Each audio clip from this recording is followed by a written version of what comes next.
Good afternoon everyone, ma'am. Good afternoon. So, my topic is Civil Security Group, Philippine National Police. So, implementing rules and regulation of Republic Act 11917, the Private Security Services Industry Act. So, ang Republic Act 9917 Private Security Services Industry Act nahimong balaod niadtong Hulyo 30, 2022 gisugo ang Philippine National Police nga maghimo og mga balaod, lagda og regulasyon aron ipatuman kini sulod sa 90 ka adlaw gikan sa effectivity. Sa wala pa ipagawas ang mga regulasyon, ang Chief Philippine National Police kinahanglan makigkonsulta una sa mga stakeholders. So pinaagi sa public hearings o consultations. Kung manini, ang implementing rules and regulation IRR ipagawas aron masiguro nga patas o klaro ang paghihig kaning tinatawag na pagpahigayon sa private security industry. So, for example, kung adunay bag-ong guidelines sa pagdala og armas, ang mga security guard kinahanglan daw na paminawon ang opinion sa security agencies o mga cooperatives. So, apel po ning tinatawag na pag-interview sa lisensya sa private security agencies. So, kinahanglan daw nga ang regulasyon nga ipagawas mag-agad sa resulta sa public consultation. So, proceed ta sa rule 2, definition of terms. So, purpose of and when used in this IRR. So, kaning legal nga tubag sa kaso din ang respondent mupakita sa depensa, no? Kung gikasuhan ang usa ka security agency sa paglapas sa balaod, sila maghimo og answer aron ipakita ang ilang depensa. So, kaning identification social process of verifying the authenticity of documents like LESP or LTO. So, kaning kaning proseso sa susya sa pagpanghimatuod nga tinuod ang dokumento kanang walay kanang tinud-anay no nga dokumento. Ang LTO sa usa ka security agency ipa-authenticate susya aron sigurado nga dili kini peke, dili kini wa sila nabut-but o di kanang tinud-anay gyud, no. Then ang kaning body, the authority or office when case can be field Chief Philippine National Police mo ni tinatawag na kaning body, kaning opisina nga mahimong sudlan sa pag-apila sa kaso. So kung ang chief susya nakahimo og desisyon batok sa usa ka gwardiya, pwede kini i-appeal ngadto sa Chief Philippine National Police. Then ang armor vehicle, kaning transport vehicle with ballistic protection used to carry gas, kaning valuables or negotiables instrument. So man siyang kuan kaning sakyanan nga protektados batok sa bala para pagpusil dili madutlan, no? Kaning batok sa bala para sa pagdala og kwarta o kaning mahalon nga butang. Ang bangko nagamit og armor ban sa pagtransfer sa kwarta ngadto sa lain nga branch. So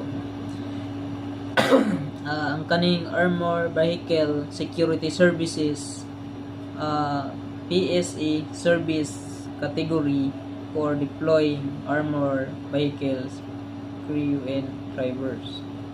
So kaning Armor Vehicle Security Agencies kaning serbisyo sa pag-deploy sa crew o driver nga nagdala og armor vehicle. So for example, ang usa ka PSE naghatag og serbisyo sa kaning sa supermarket nga mag-deliver sa ilang sales collection gamit armor van. So muna siya. So next, ang kaning Armor Vehicle Ballistic Testing and Evaluation Board ABTEB, a policy body of social and security stakeholders that review armor vehicle compliance with ballistic resistance standards. So muna siya ang kaning grupo nga mutan-aw o mutis kung lig-on o musunod sa balaod ang armor vehicle. Well, for example, ang usa ka bag-ong armor van ipa-verify sa ABTEB kung kaya ba niini ang bala sa high power, please. So moto ang kuan ang armor ballistic. So sunod, authority to purchase firearms, permit from social allowing PSE or related groups to prosecute firearms legally. So kaning authority to purchase kaning kuan ning tinatawag na firearms. So permiso nga gihatag sa susya aron mapalit og armas. Halimbawa, ang security agency kinahanglan musangat og application sa susya aron makapalit og shotgun para sa ilang guard. Then ang ballistic resistance test ay mana di kaning business entity an organization or by one of more individuals to engage in business activities. So muni ang kuan ballistic ay muni ang tinatawag na kuan kani business entity, organisasyon nga nagtukod og negosyo. Halimbawa, usa ka mall nga adunay kaugalingon kumpanya kaning tinatawag na company guard force. So gitawag og business, mo na ginatawag sila og business entity. So, next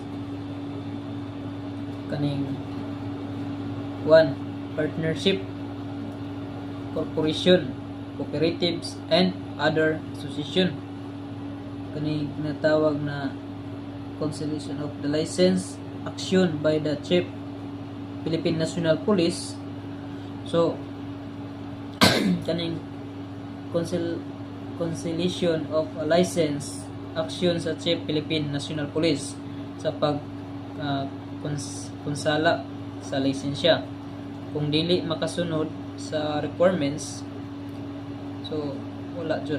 So halimbawa kung ang usa ka security agency wala nakasubmit sa ilang updated clearance, pwede sila makancel ang ilang lisensya. So kaning K9 specially trained working dog. So K9 special nga gi-train jud nga iro para sa seguridad o law enforcement. Usa ka K9 gigamit sa airport aron kaning madetect og bomba, kanang makasimot ba sa mga bomba like kanang dito sa airport or diya sa mga diya sa kanang terminal, no, lalo na sa mga bus, no, na yung mga bomba sulod sa bag, so makadikit kung masimutan na sa dog kay sakto man na sila training, so madetect kung naay bomba ko sa kabag sa ginabutang sa mga tao. So moto ang kuan sa K9. And then kaning certification, so siya is ones of certificate mo ni ang certificate pagpagawas sa susya o certificate kung adunay o walay record sa kaning ang usa ka guard nakadawat og certification na siya walay criminal record. So mana siya. And then ang K9 handler, a licensed guard who kaning tinatawag na registered K9 in security services. So mo ni ang tinatawag na na K9 handler, lisensyado na guard nga opisyal nga naggamit og rehistrado kanang listrado na K9. Halimbawa ang handler nagdala sa K9 na nagbantay sa usa ka mall entrance. So moto siya. So kaning K9 team, ang K9 team a licensed handler with registered K9 performing security law enforcement tasks. So K9 kaning K9 team lisensyadong handler